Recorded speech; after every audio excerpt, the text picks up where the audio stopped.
like, subscribe, and leave a comment. So here's your review of WWE RAW the week commencing the 9th of December 2024. So it starts with Gunther coming out. Basically, he was calling out Finn Balor for attacking him, which he wasn't happy about, obviously.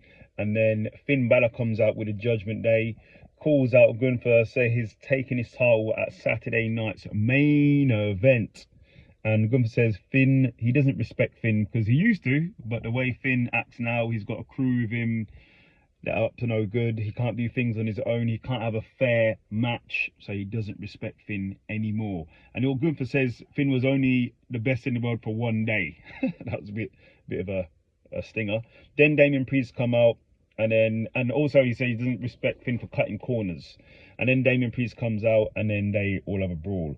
Then we have the Judgment Day in the back sort of gloating over the attack, because they attacked Gunther and Damian.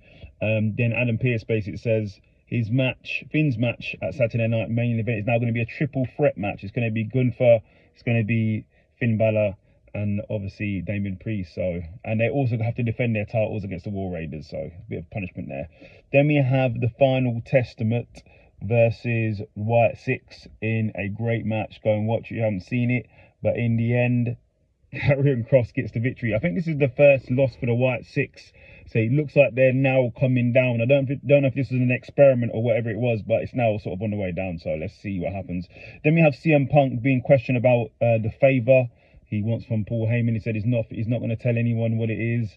It's something personal, so he's not going to talk about it. Then he talks about Seth Rollins, says how he used to know Seth Rollins when he was 16, and Seth Rollins wanted to be trained at wrestling for free by CM Punk, and he said he couldn't do that, so that's why he hates him. So we'll see. Then we have Liv Morgan versus Dakota Kai in a really good match. Go and watch it. But in the end, Liv Morgan got the victory.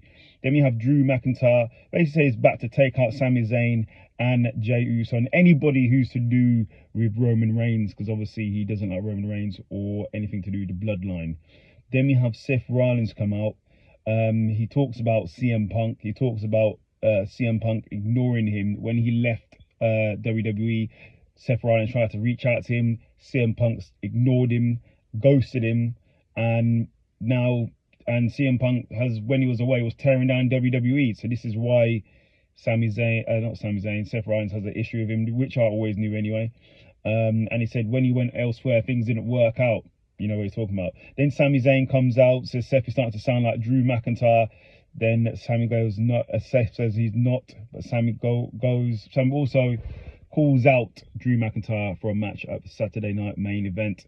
And then basically this segment ended with Seth and Sami being on the same page, so they're cool. Then we have the triple threat match, Ivy Nile versus Zelina Vega versus Lyra Valkyria.